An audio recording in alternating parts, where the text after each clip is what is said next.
Hi, welcome back to my channel. I'm Anna. I'm a clinical psychology doctoral candidate.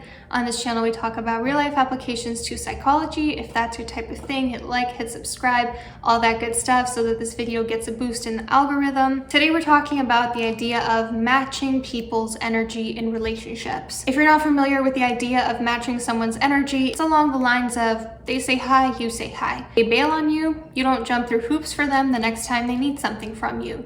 They are always reliable, you're always reliable right back. Someone sends you one sentence, you don't reply with a paragraph. Someone sends you one paragraph, you don't reply in 2 words. It's not an exact formula like I'm making it sound right now. It's not, formally keeping score or anything like that, but you are investing approximately the same energy as someone is investing in you. It's important in all contexts, not just romantic relationships.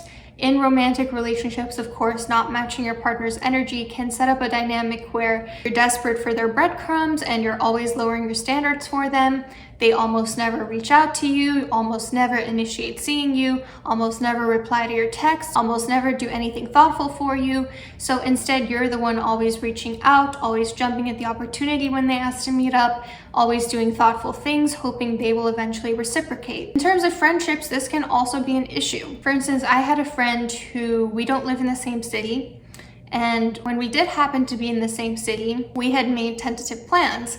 And then the day of, she just never responded to me and she actually never even gave an explanation. And so when I was recently in her city, I did not tell her that I was coming. And it's not a form of payback because if she had reached out to me, I would have seen if I had time to fit her into my schedule. Probably would not have worked because I had a pretty busy schedule as it was, but I would have tried to see if there was something we could work out. But I'm also not going to reach out to and bend over backwards for someone who has canceled plans on me multiple times in a row. This can also be an issue in family as well. For instance, I know someone who is so withdrawn from their family that they've now set up a dynamic where anytime they do speak to their family, it's seen as a favor to them, even if oftentimes what they actually want is favors rather than quality time. So it's important to not overinvest in relationships, and it's just as important to not underinvest in relationships. Why is it important to not overinvest? Because in any relationship,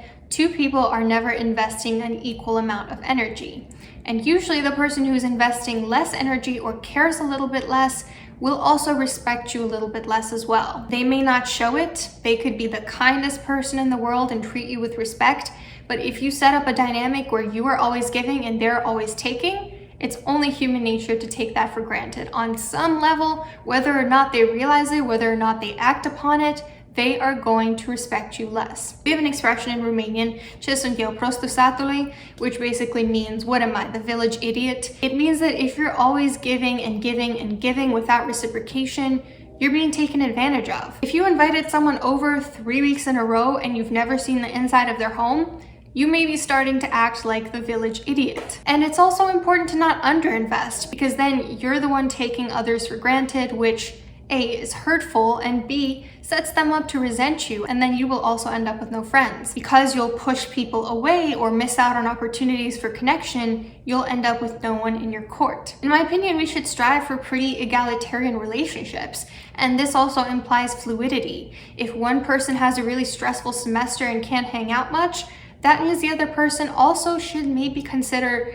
reaching out less, because it'll just set them up for resentment and disappointment if the person constantly has to say, I'm sorry, I don't have the time. But at the end of the semester, the friendship can recalibrate and both people can start to put in energy. It's perfectly okay for friendships to ebb and flow, to wax and wane, but both people have to adjust their expectations when that happens. Let me know in the comments, do you tend to overinvest or underinvest in relationships? Because I have a feeling like a lot of us tend to overinvest, but I'm very curious about people that underinvest because I almost never hear about them, but I know they exist. So what does it actually look like to match people's energy? It looks like regularly asking yourself, whose court is the ball currently in right now? If it's the other person's, let them come to you. Resist the urge to set a precedent wherein you are always reaching out despite lack of reciprocation. For instance, I had someone that I connected with, a friend. I had invited her to a birthday party and she was unable to come. And the last thing we had talked about was, okay, I'll reach out to you in a number of weeks when things will open up for me. And I was very tempted to reach out to her to say, hey, I want to hang out, but I didn't do that because the ball was in her court.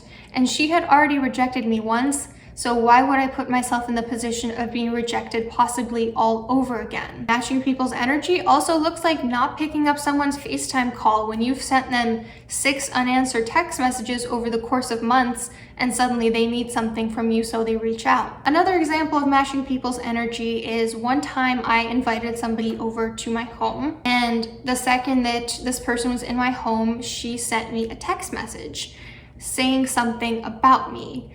And she suddenly came over and she said, oh my God, I'm so sorry. I meant to send that to somebody else.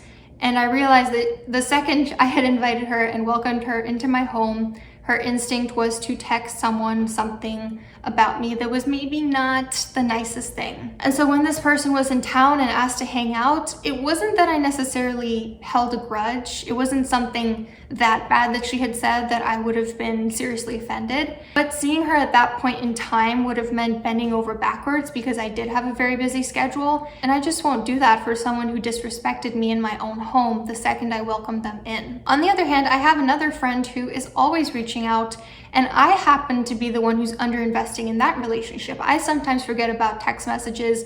I sometimes have to remember to make a bit of effort to meet this person's energy levels. So that's also what matching people's energy looks like. It's making a note of who actually is trying to spend time with you, trying to commit in the relationship, and trying to reciprocate that. It's also important to not set different rules for yourself versus others. If you find yourself wondering, why am I always introducing this person to my mutual friends, but I have yet to meet a single one of their friends? Don't set up a system where you do things for others that they would never do for you. The golden rule is treat others as you would want to be treated, but the platinum rule is treat others as they would want to be treated. In terms of matching people's energy, I would change that to invest as much energy in others as they invest in you. If you overinvest, you will make it much easier to match people's energy if you make yourself genuinely busy, if you fill your life. You're not just plain busy, you genuinely are busy. And you'll find that people will make time for you if they realize that you're not going to bend over backwards for them. For instance, I have a friend who tends to be late to things. And I've been extremely busy this past semester. I really haven't had much time to hang out with friends as I have in the past. And that was kind of clear to her. It was kind of clear that we weren't able to hang out as much. And I noticed a shift where the less I tried to completely open up my schedule for this friend, the more she actually tried to adapt to it. And whereas normally she would have been super late to my events, now she was saying, you know what, I'm gonna be late to this other event because I haven't seen you in a long time. This even applies to healthcare. When people want a very specific appointment and you make it very clear that that appointment is not available, suddenly you realize, oh, they're actually a lot more available than they're letting on. They could come to this time and this time and this time. They were just saying they only have this time that they could come because they were hoping that you could mold your schedule around them. Whereas if you underinvest, make time for the important people in your life when they reach out. It doesn't mean you have to see them frequently, but making a small opening to see people, even in your busy schedule, can go a long way. Like I have a friend, I guess you would call her, who is my high school math teacher. She's Romanian and she's incredible. She's like a big sister to me. And she's extremely busy and extremely popular, a very social person. But anytime I've ever reached out to her, she's never turned me down. She's always made some time for me, even if it was just getting a quick tea or quick lunch or going shopping. Even if it's very short, it's really important to make time for the people who you genuinely value. So lastly, I just want to debunk a couple myths about matching people's energy, because I know a few of these will probably be floating around in your head. One is, well, I don't want to just play games. You're not playing games at all. If someone is as invested in you as you are in them, then your relationship will flourish. It's not like you're out here counting the number of characters you send in a text message compared to the message you just received. It's not like you're turning someone down who's always been reliable for you. Matching someone's energy is only a negative thing if they're not putting in any energy whatsoever into the relationship. In which case, your matching energy isn't revenge, it's self-protection. There's nothing manipulative or playing games about having egalitarian relationships. If someone tries to convince you that it is, they have the most to benefit from you giving your all while they give their bare minimum. If it's you that's convincing yourself that it's manipulative or mean of you to match people's energy, I would wonder, why is it you feel you don't have a right to set boundaries with people? Why is it that you think you need to give your all to someone with no reciprocation in sight? Why do you devalue yourself like that? Where does that come from? Is that a pattern that's come up for you in the past? And another common misconception is, I'll just end up alone if I do this. When we address relationships from such a scarcity mindset, we are desperate for anything, and our time gets taken up by people who do not treat us as well as they should. Fear of ending up alone will only fill your life with problematic relationships, not with love or belonging. In reality, you will be rewarded for your selectivity. I mentioned this story of a friend who had completely ghosted me when we were supposed to hang out, and I was recently in her city. Because I didn't reach out to this friend, I actually made time to hang out with someone else who I hadn't seen in years. And this person was a wonderful time and reliable and showed up when they were supposed to, and it was just generally a great time. You see how in this way, when you are clearing the way by removing people who aren't worth your time, you are summoning people in your life who are worth it. The reality is that our time is finite. We do not have time for both people who are there for us and people who are not. So if we can cut out the people who are not there for us, we will make more time for the people who are. It's like, if I give you a job that makes you pretty unhappy, you'd be less motivated to go get another job. You wouldn't have enough hours in the week to attend your dream job when it does show up. Our energy is finite, so use it well. Let me know what you think about this. Is this a method you would ever try out in your relationships or friendships? I hope that this video was good food for thought for you. It's definitely something that I've been implementing recently, and I hope you have a great week.